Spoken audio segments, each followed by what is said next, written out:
LEK Consulting is a strategy management consulting firm looking to grow its consulting team. This 1,800-person firm offers the best of both worlds.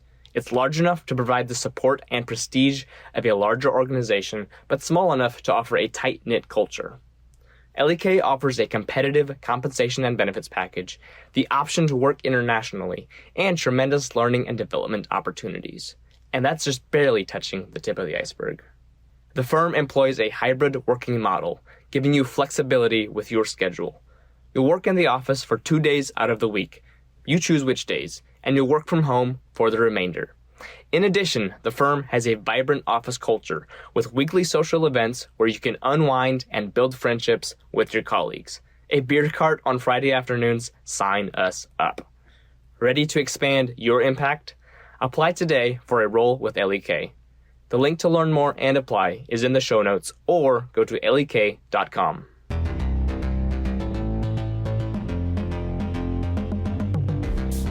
Welcome to this extra special episode of Strategy Simplified. On today's episode, I'm going to take you along for the ride as we look together at a chatbot case.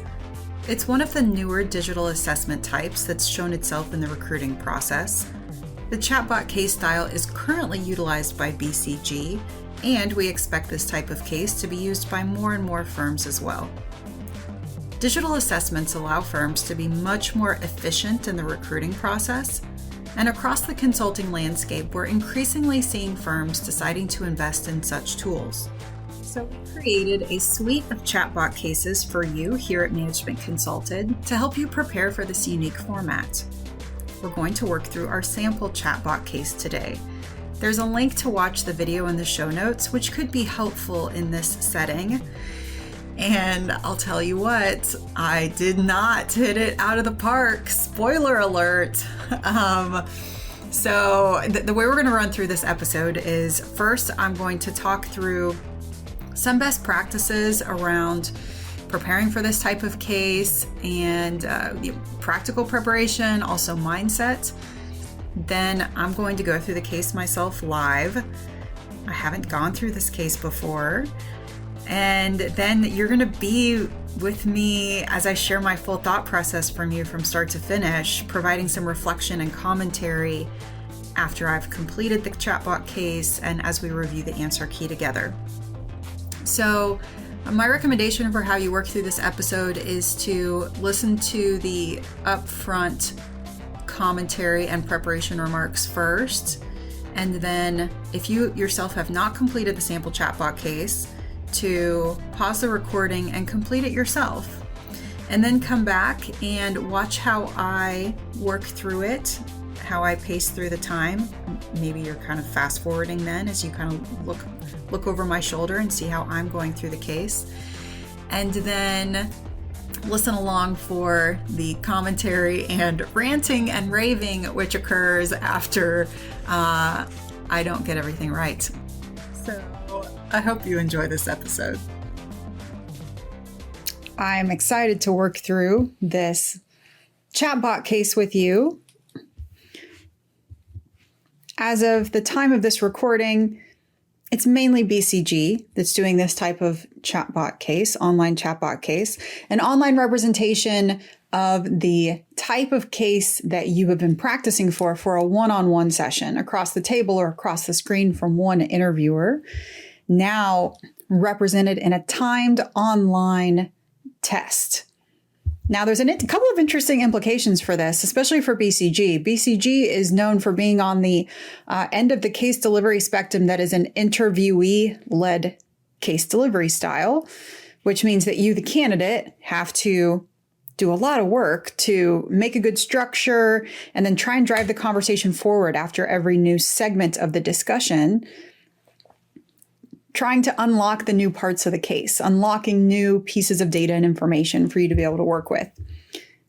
That is the traditional one-on-one BCG case. However, that style does not really lend itself to an online timed format. Therefore, the online chatbot case at BCG is more of a interviewer-led style, the classic McKinsey case, if you will.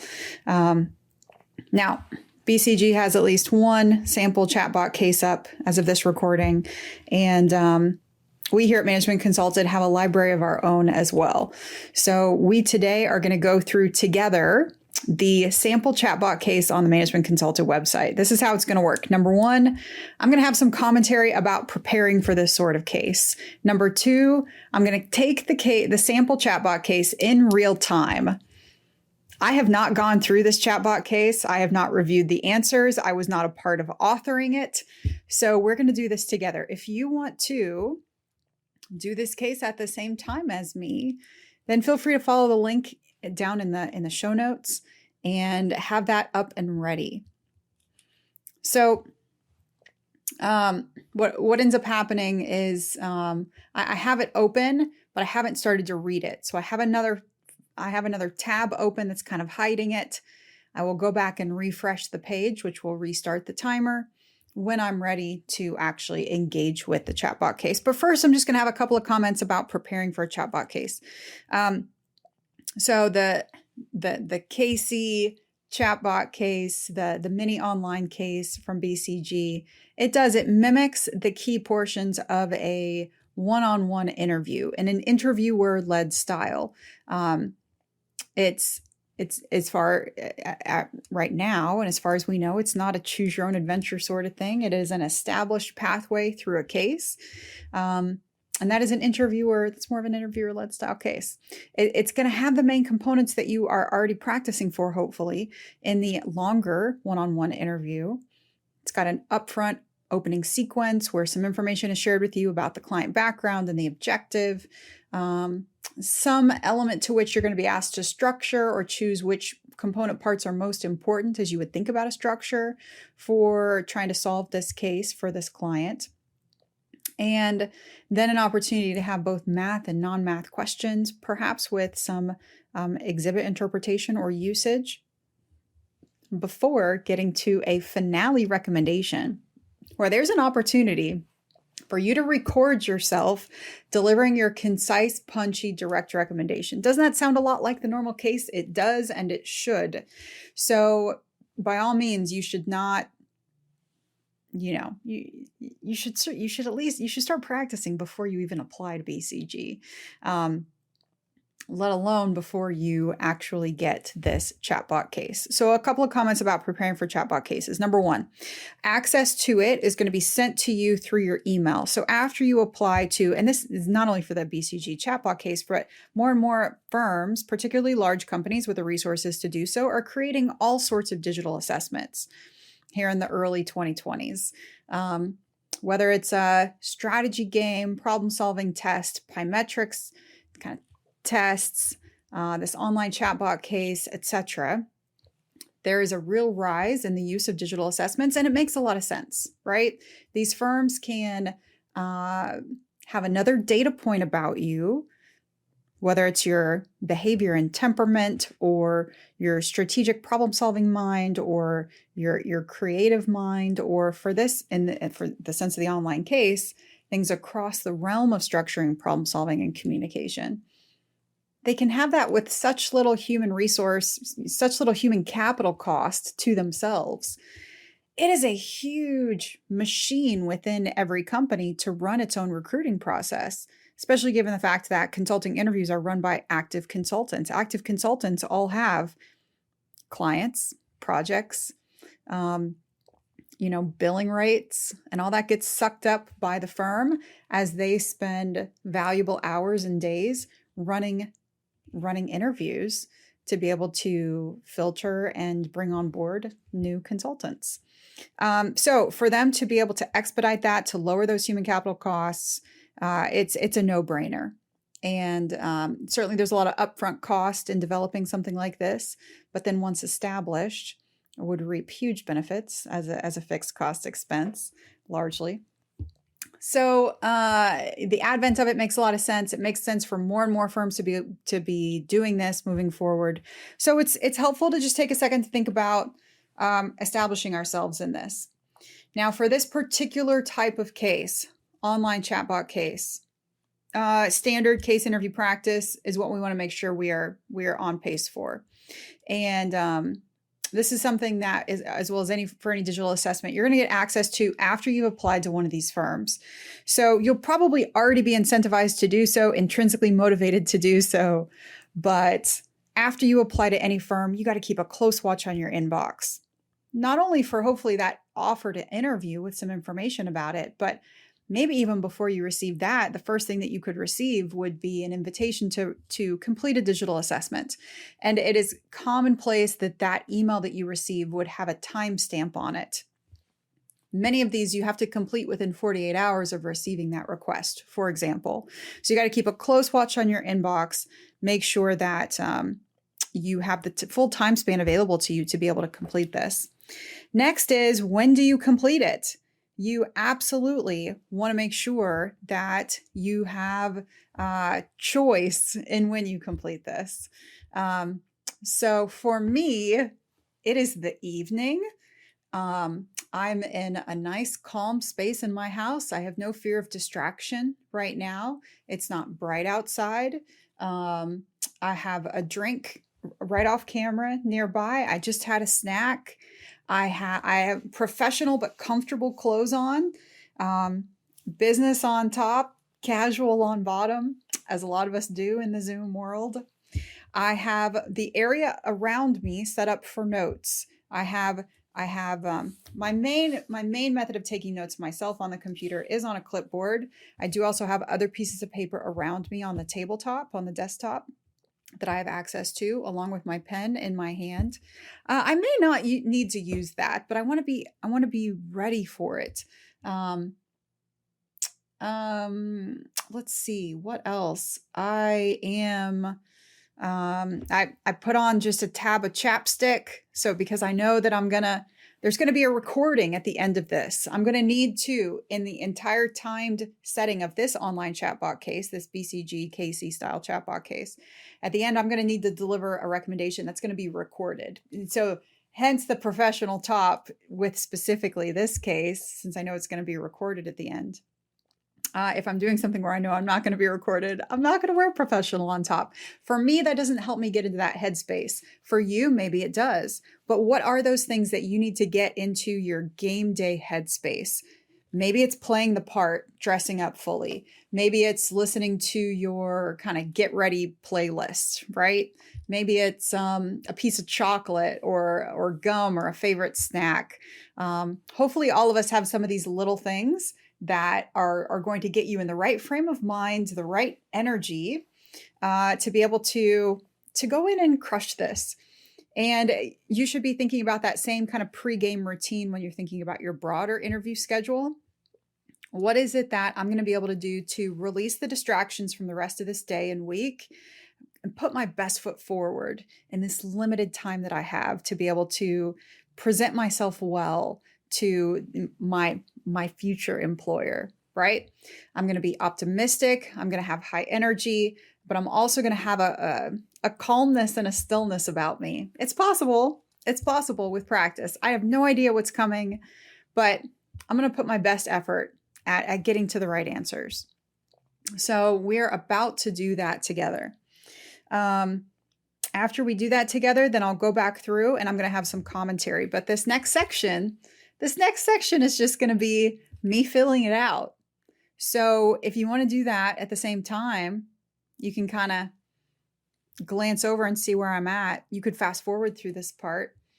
Or you could just, you can look at it on the screen and you can watch and try and keep up. I'm going to try and balance knowing that this is timed overall, but I don't think that there's really a benefit for finishing super early. So it's all about time management. I'm not trying to fly through this thing, but I also can't run out of time. One particular note on functionality, specifically the BCG online chatbot case has a functionality at the end where it does give you 2 chances to record your final recommendation. After the first time after you record your final recommendation, you have a choice if you want to re-record. If you re-record, it will tape and accept your second entry, no matter what. It will delete your first entry and you got to go with the second entry.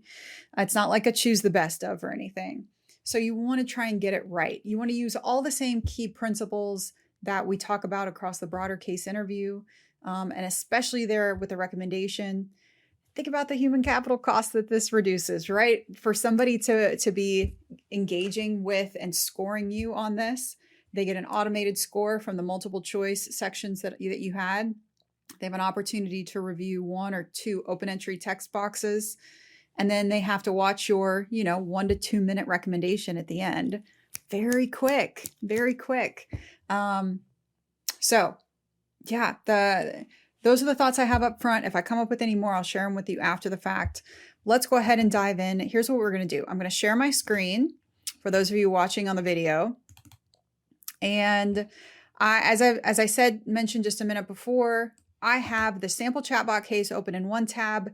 I have something else open in another tab. I've got managementconsulted.com opened over here because when I'm ready to go, I'm going to refresh this page so that then the timer starts. I am in my happy place. I've done some deep breathing, just had a snack. We'll take a quick drink. We're going to dive in. All right. I'm not going to think through this out loud. I'm just going to complete it, and then we're going to go back and we're going to talk through it together. Here we go. Clicking over, rebooting. Time remaining here on top. Hey, Strategy Simplified, it's Japheth here. You can skip ahead to minute 35 to get straight to Stephanie's recap of her performance in the case. In addition, make sure to check out the video at the link in the show notes to see Stephanie's process while she shares her screen. All right, let's get right into it.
It is not allowing me to record, but here we go. My recommendation is that our client should enter the German market first to sell their children's rackets aged at children 5 to 10. The German market looks very attractive, being $180 million a year. And we have calculated that we only need to sell roughly two-thirds of a million units to be able to break even 666,000 units. And at $100 a piece, this seems to be achievable. There are a few different things we want to look at, though. We want to make sure we consider various parental concerns moving forward in development and execution of marketing here, including safety, as well as the implications of a wide sizing range for our client. I'm going to stay true to the time and say that was it. I'm going to call it. We'll be right back after this quick message from our sponsor. Palmtree is hiring now for consulting roles across its U.S. offices. You can apply at palmtreellc.com or through the link in the show notes. But why should you care? Palmtree is a premier M&A consulting and advisory firm that sits at the intersection of strategy, finance, and analytics. The firm looks like a traditional consulting firm from the outside, but it's much more than that, functioning as a one-stop shop to support private equity clients. Palmtree focuses exclusively on mergers and acquisitions and the private equity investment lifecycle, transactions, transitions, and transformations of businesses. Sound exciting? To learn about open roles and to apply, click the link in the show notes or go to palmtreellc.com. I got flustered there at the end with the camera already used by another app. Dang it. Okay. We're going to push submit. And we're going to debrief. Now, here's the deal. I haven't looked at the answers yet. I'm going to give myself a solid B+ at this attempt. I absolutely had enough time to do it. I was, my own personal reflection after just doing that. I should have moved faster through the multiple choice questions and left a little bit more thinking time for the open-ended questions. I'm glad that I took notes as I went along so that I could have some of the data points to be able to speak to, but I didn't give myself enough time to do the full calculations that I wanted to really bring into the recommendation. I mismanaged my time today.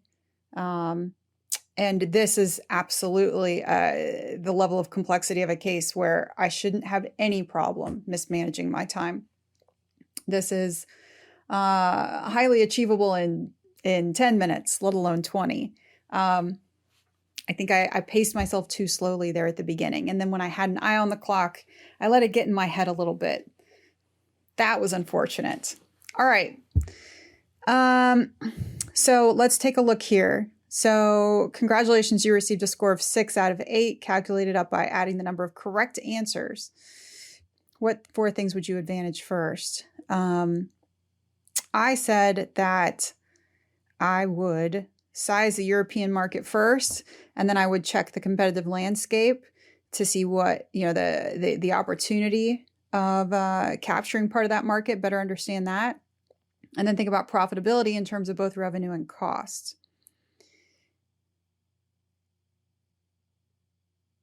Instead, this has determined which products are to be sold in the European market. Once we've segmented the market, we can begin to decide which specific products warrant further examination for market entry. As a different proxy for revenue, I chose the 10-year growth plan. I can understand why this is the answer key, although I would vehemently disagree. I'm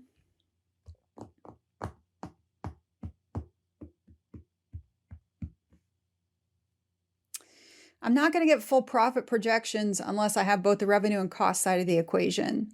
By sizing the total European market, looking at the competitive landscape, and determine which products are to be sold in the European market, I could see how that could help provide the revenue side of the equation.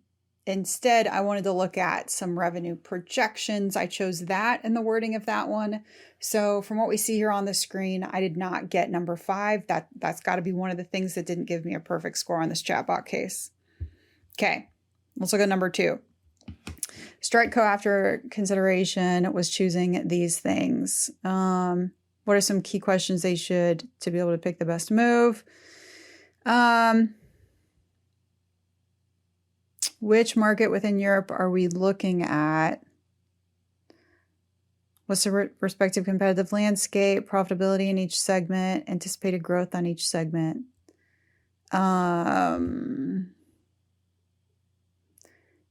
I didn't write down my answers to this one. I felt like that was straightforward at the time. We'd have to roll the tape to see if I chose those. Well, let's see if we can find, we got to compare the different markets within Europe against each other. Totally makes sense. We've got to figure out who's playing in each of those spaces. Yes. Are they consolidated or fragmented markets? Like, what's the opportunity there? What's the anticipated growth in each segment? Absolutely. Not only the size today, but are they growing or shrinking? That's going to affect our choice. And then actually, let's look at the numbers, profitability in each segment. If this had an opportunity to, this one didn't have the rank choice. But I'll say, I guess if it did,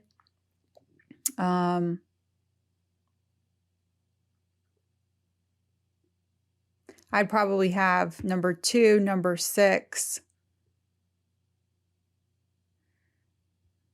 number 4, and then number 8, something like that in terms of my order. Yeah. Let's look at and compare. Oh, let's go back up. Let's look at and compare the overall size of the market. Number 2, let's figure out if that's growing or shrinking. Number 6. Okay, now let's put the dollars and cents against it. What's profitability from a segment perspective? And then finally, are there competitive kind of opportunities or hurdles that are going to influence our decision as we look at the numbers? Question 3. I spent way too long on this question because the reality is, the way that this one at least was worded, if you calculated 666,000 rackets, then that was the only option within the multiple choice that had it. So I went ahead and I did the math to get to 1 million as well, but I didn't need to. I just did that as a fail-safe, as a check. And then I overthought it. Well, because 666,000 only repeats itself once in this option set, is that really the right answer? Because that would be so fast to be able to calculate it. I didn't just take the right answer and keep moving. And then I made a mistake. This sucked time from me moving forward. I wrote these numbers down oppositely on my paper. I did not do a good job of keeping myself organized. I didn't speak to it before, but absolutely, in these chatbot cases, you've got to capture down the notes. For me, that's pen and paper. We're practicing our cases pen and paper. When we're in person and with the interviewer, we're going to do that pen and paper. So here with the online chatbot case, I want to capture my notes on paper. And I'm going to need to speak to these data points and use these data points again as I move through the case. I wrote these down in the opposite way, and then I had to kind of figure out my error and reprocess that moving forward. I'm glad that the wording of the questions moving forward made me realize and understand that I wrote these down opposite. But for example, I wrote children's rackets break even is 1 million and teenagers break even is 666,000. And that was not the case. But actually solving that math was not very hard, right? I spent way too long on this question. Way too long. Next. What are some factors unique to selling children's rackets? Okay. This has listed the 4 Ps. Yeah, totally. We can think about it from a marketing perspective: product, price, promotion, place. I took a more customed approach, right? I came up with the 3 categories of parental concerns. Well, as compared to a teenager or an adult, most likely there's a different purchaser. So let's think about it from the lens and the perspective of that purchaser. Number 2, let's think about, for me, this was the key product kind of difference, right? It was to fully cater to children who are all different sizes themselves. That probably requires a much wider range of different size rackets than a teenager and adult segment. And that size range has implications. They're non-standard with normal larger sizes. I didn't really mark that down. That was another one I should have probably done. Those non-standard sizes may have different or higher manufacturing costs. Those non-standard sizes may, if you're trying to work with physical retailers, then there's a whole piece about having to negotiate for shelf space, and there may not be the opportunity to be able to display your entire product range, given the fact that it's a non-standard racket. It may be a more extensive range. There may be more SKUs associated with it, etc. And then I had style preferences, which would be inherently different from perhaps both a design and licensing and manufacturing standpoint. I didn't get to the distribution one here, right? Placement in stores. Oh, that's an interesting idea. Yeah.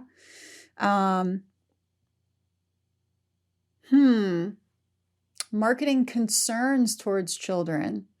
And the fact that, especially in Europe, has tighter regulations than we do here in the US, but and that would be an important thing to note as well. That's a great next step. I read that and I think that, and I'm like, ooh, I would have put that in my next steps. I think that one's so good.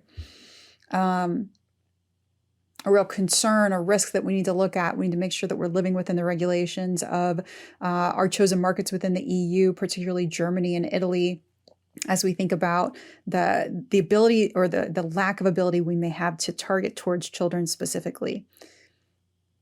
That's a key risk. That would have been one of my 3 things there at the end. I missed that.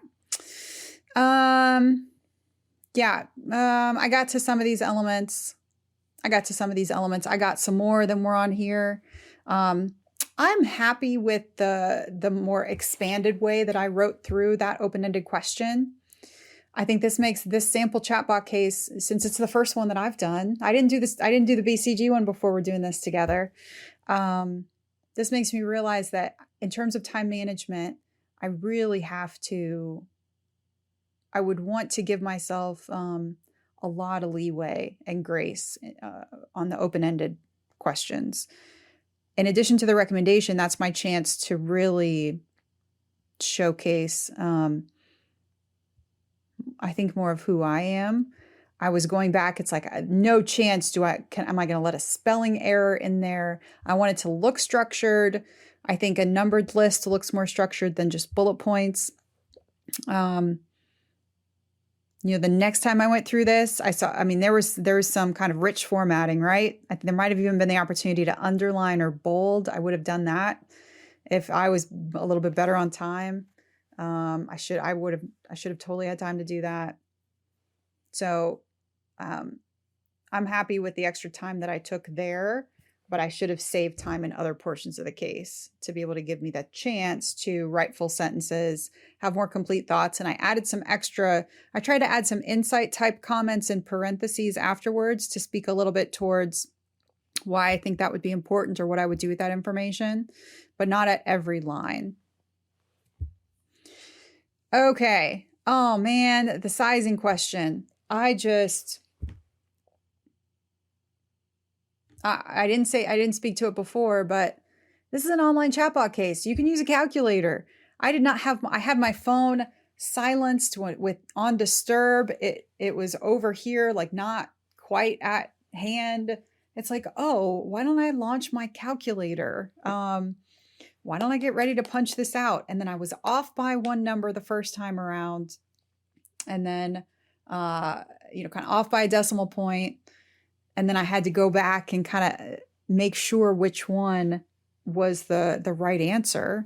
I mean, these are the answers that I got to, but it took multiple iterations. I was like way off the first time. I'm not quite sure what I punched in my calculator to be so far off. But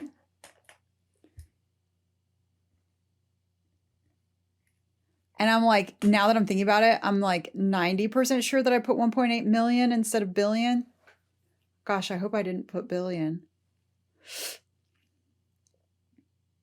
The math that I didn't have time to do at the end is the one that you see here on the screen, which I was desperately trying to do in my head quickly.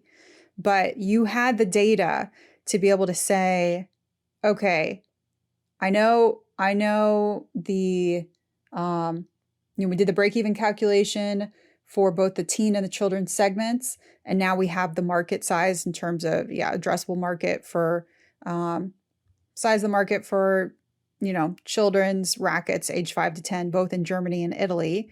The overall size of the market, and that final answer is a revenue answer. Well, now that I know that, I can calculate what percent of the market we need to break even. And that's what they've done here in this first bullet point, right? We have to capture about 30% of the market to be able to hit our break-even units sold of 666,000. That's the math I didn't have the time to do. That was a huge miss. And that wasn't even something that dinged me on this question. Therefore, as I look back, I must have missed something in this question too as well. I must have answered something different. We'll go back and take a look together. Finally here, when you take this on your computer, you're going to make sure that you are in the perfect space to be able to be recording on your computer. That probably means you're not doing this in a public setting where, at least in this day and age, in some countries, you may still have to wear a face mask. I'm going to be in a place where I operate best. For me, that means a quiet place with no distractions. But in terms of the opportunity for you to record, I don't think this is something you're going to do in a public Starbucks or something, right? Like, you need to be in a place where you can look and present yourself professionally for this final recommendation, where there's no distractions on your end as well, no background noise, and no other use of your camera on your computer, like running a Zoom meeting. Or don't try and like screen record this at the same time. I wouldn't mess I wouldn't mess with any of that. You want no other use of your camera and microphone so that you don't have a technical error like I did. And because I only left myself like a minute to do this and then had a technical error, I had to try and rush through my recommendation. Therefore, my recommendation was not nearly as solid as it could have been. Now, core pieces there. Yes, the client should enter the European market with a racket targeted towards children ages 5 to 10. They should look at moving into the German market first. Has a total addressable market. Oh.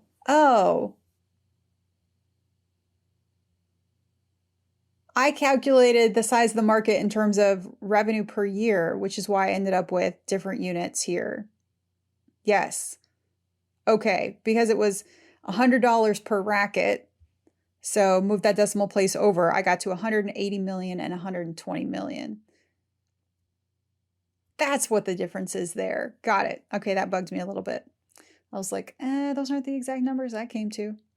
So with a market size of $180 million, or 1.8 million people. Yeah, 1.8 million divided by 666,000, about 30% market share. Yep, to break even, which does assume 1 racket per person. Yeah, okay, agree with that.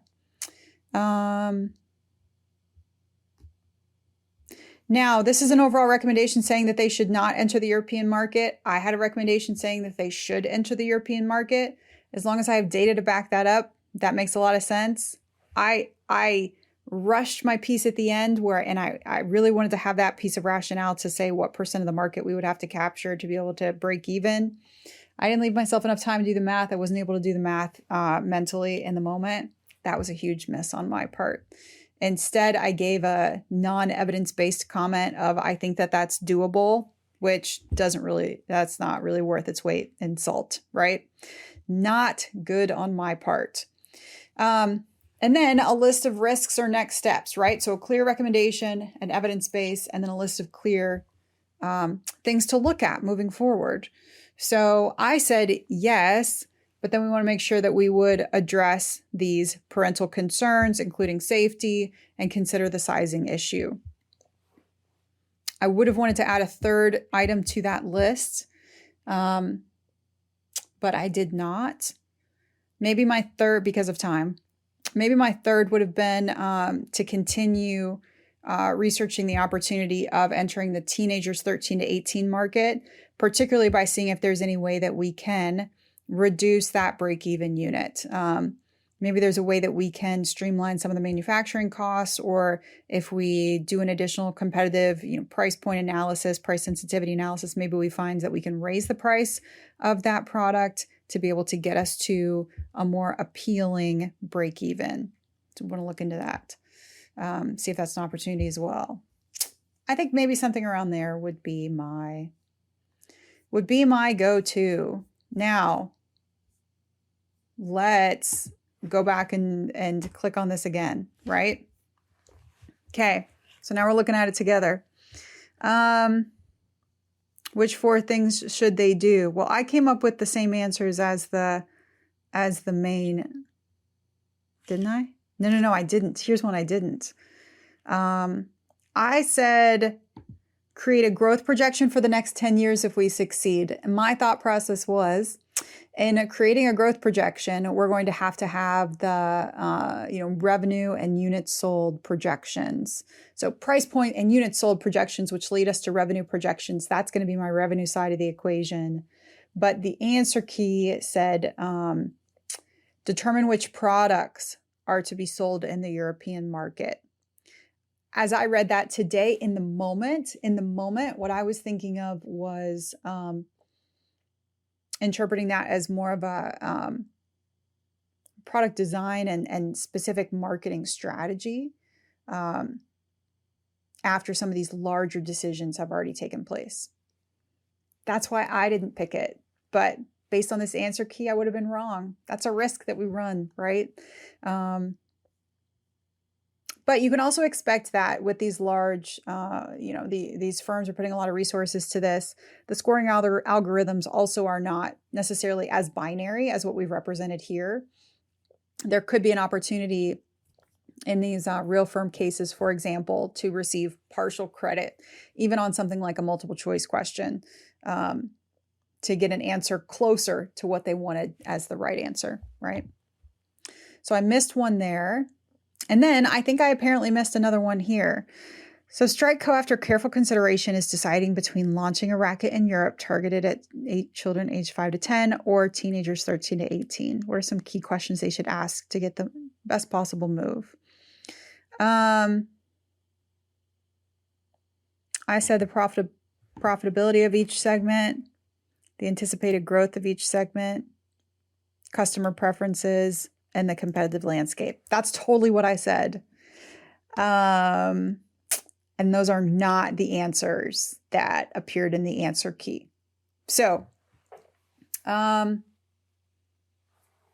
comparing these two segments, profitability is going to be my number one, dollars and cents game. Revenue and costs, as we think about 5 to 10 or 13 to 20. Now, maybe that's a static or current projection. Anticipated growth of each segment may help us lean in one way or another as we think about not only the current but future opportunity there. The respective competitive landscape, who else is playing in these spaces, maybe 5 to 10 or 13 to 18 or an underserved segment.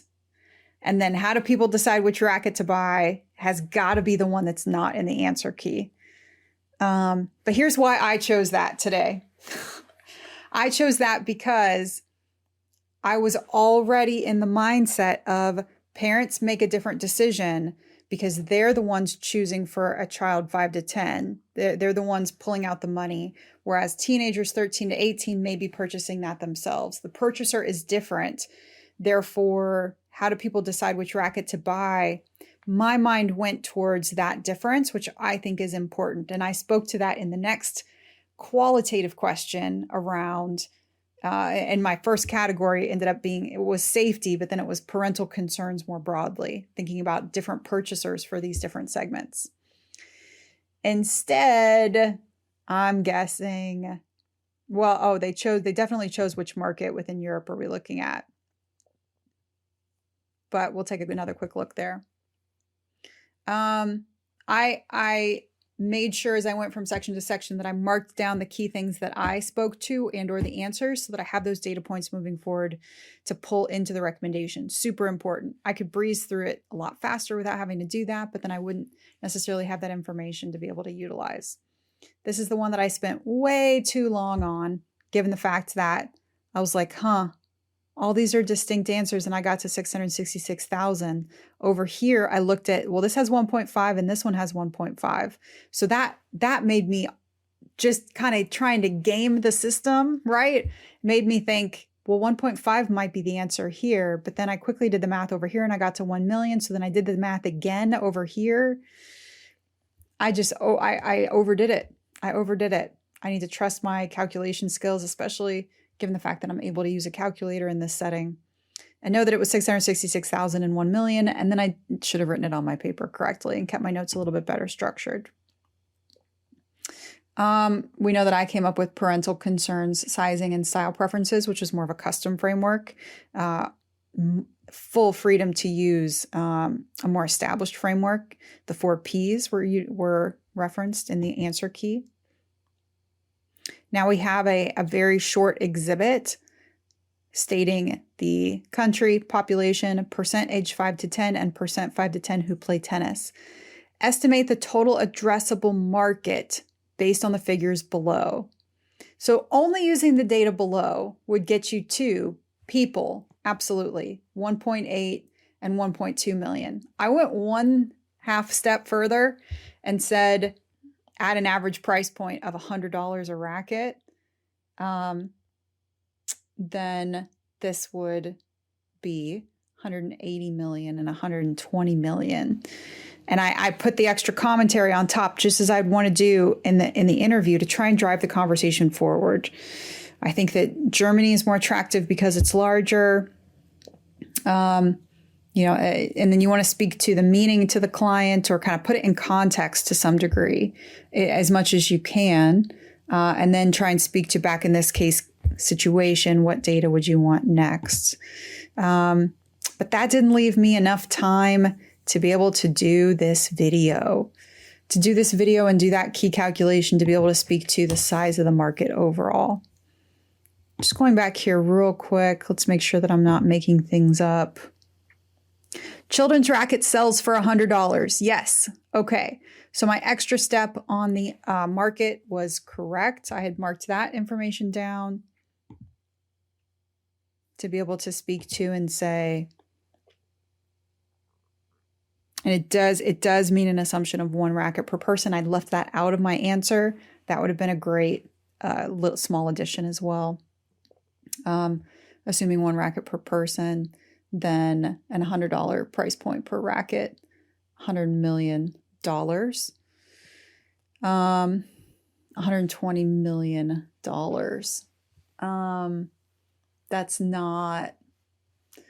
That's not per year though. That's just the total size of the market. I could go one more step even and estimate the frequency of purchase or lifespan. We do this a lot in our workshop sessions, right? Or if you've joined our black belt program. So market sizing, getting that revenue per year answer, I would, to get it to that annual number, I would need to estimate the frequency of purchase. And I think about this in terms of lifespan of the product. A purchase still for children age 5 to 10, I'm going to estimate not purchased more than once a year. Even though I do think that the lifespan is going to be lower than it would be for an adult racket. So as we continue to just chew on this together, that would have been another insight that I think could have been interesting to come out of this conversation. Especially thinking about the total size of the market, the total addressable market. If we were to compare this data to the size, the market size for the teenagers 13 to 18 segment, I would anticipate a factor not easily visible on the surface could be the lifespan of a tennis racket used by a child age 5 to 10 is going to be shorter than the lifespan of a racket used by a teenager. That may actually allow for a larger overall revenue per year market size, even if there are fewer teenagers age 13 to 18 who play tennis who would buy a tennis racket, therefore. An interesting little piece there. So taking a quick look here again at the answer key. Oh, it didn't allow me to actually answer it because I didn't click anything. So here we go. Going through that again. Going through this real quick here so that we can see one more quick glance here at the answer key.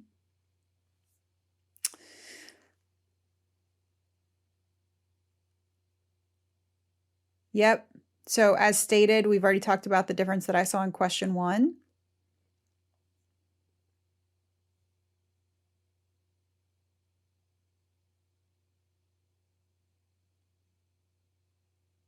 Okay.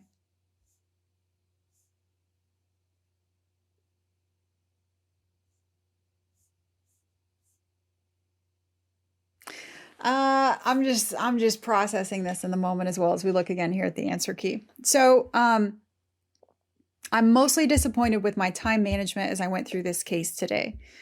Did I feel a little bit of extra pressure because I have everybody watching this over my shoulder? Absolutely. Should you feel that pressure when you're doing it in the moment? Absolutely not. And also, while I consider myself to be a good consultant, I'm not in the grind doing daily case practice from the participant standpoint as you would be. I felt it. I felt that I wasn't quick with my math. I wasn't quick with my estimations, as I know that I can be when I'm more practiced, when I'm more ready for this. I felt the gap, the lack there as I went through this today. That led me to not having enough time to do the things that I really wanted to do, primarily the extra math at the end, above and beyond what was asked for in the case, and then bringing that data point or multiple data points into the recommendation and having enough time to do a crisp, compelling, direct recommendation. I made a couple of choices that the answer key has different answers for, but you know what? I still find good rationale. I understand the way that the answer key is, and I find good rationale still in the answers that I chose. I'm I'm not sure if I would do it differently if I did it again. I have to have hope that would give me partial credit on a more advanced answer key or algorithm. But you know what? I did not hit it out of the park today. I didn't hit 100%. And that's why practice is so important. Not only practice with the overall case interview preparation process, which yes, you should be doing, and we should all know that this is a muscle that we need to build, and it takes weeks, if not months, to feel comfortable with those out loud conversations. But this is a different permutation of that, and the opportunity to practice sample chatbot cases online has taught me a lot of things that I didn't necessarily even speak to at the beginning. I tried to think about this in my head and kind of theorize around it, but without actually practicing it myself, I didn't realize up front and remember, oh yeah, I can use my calculator. And in terms of time management, it's going to take me longer to just type this stuff in. And I need to make sure that I save enough time for those potential multiple iterations, or at least 2 iterations on the recommendation. And then I save enough time at the end to make sure that I can pull the data points together, create that compelling direct recommendation. So a lot of learnings. So important to be able to have an opportunity to practice this. And so you want to make sure that you not only go through the sample chatbot case that we have, but make sure you take a look at our broader offering for chatbot cases as well. Whew, what a whirlwind. Thank you for being on that journey with me today as we went through the sample chatbot case. I'm disappointed with my performance, but I'm glad to be able to show that with you and be open and honest and vulnerable that I didn't knock it out of the park today, but hopefully you learned something as we went through this process. I think if I was a candidate, I would feel more than anything that I need to put more time and effort into preparation. So if you feel that way too, make sure that you review our chatbot case offerings. You'll see all the information and the links in the show notes.